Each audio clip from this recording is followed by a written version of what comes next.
Mut joo, että jos muutaman kysymyksen voin kysyä pelaamisesta ja yleisesti näistä laitteista. Eli pelaako joku teistä?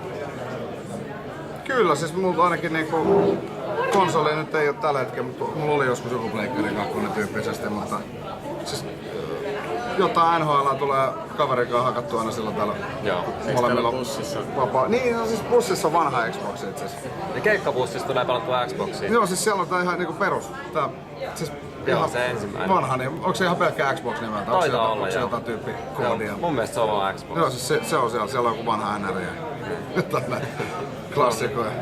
Entäs te muut? Onko kaikki pelannut täällä nyt, koittanut noita pelejä? Joo. Täällä ollaan nyt koitettu ja pelattu, mutta muuten ei tule. Ei ole mitään oikein laitettavaa. Tämän jälkeen on laitteet. Voi sitten kotonakin harrastaa. Niin. Mikä on ollut lempparipeli, mitä olette koittanut? Kyllä ainakin parhaat naurut sai tosta kumpulista. Siis se oli oikein tuo kumpuli. Se oli ihan mahtavaa, kun se ei mene niinku ite hahmona, että siellä ei ole mitään Joo, niinku sit sä voit avataria niinku- tai muuta. Se oli ihan sikahauska oikein. Mitä tahansa voi käyttää aseena. Mä käytin ilppoa.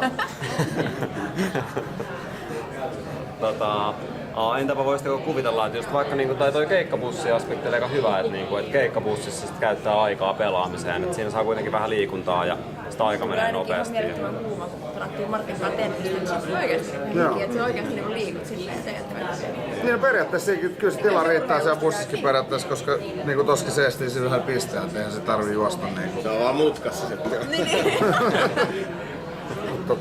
Mut varsinkin siis ihan perinteisiä kapulalla ohjattavia pelejäkin, niin kyllä.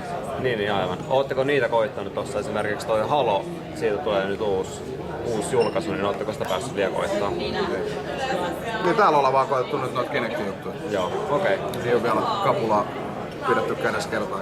Kannattaa käydä koittaa, se on hyvä peli. Sit yksi kysymys, mikä ei liity peleihin, eli onko pilvipalvelut jollekin tuttuja?